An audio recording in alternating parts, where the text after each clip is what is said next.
If you want to enable the screensaver on Samsung Galaxy S25 Ultra, we need to go to Settings. In Settings, scroll down a little bit to go to Display. And then keep scrolling until you find Screensaver, which should be at the bottom.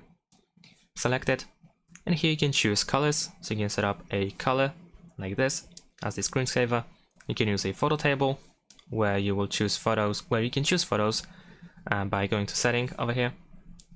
Let's allow access to everything, and then you can, for instance, select everything, or we can go through the options one by one and choose whichever we prefer to use. So let's say I'm gonna choose both, and then we can check the preview, and this is how it looks like. We can also go to the photo frame.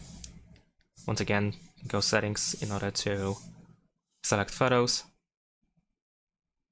And there we go, we have the frame and just photos. And that is pretty much it. Thanks for watching, leave a like and subscribe to my channel, and see you in my next videos. Bye!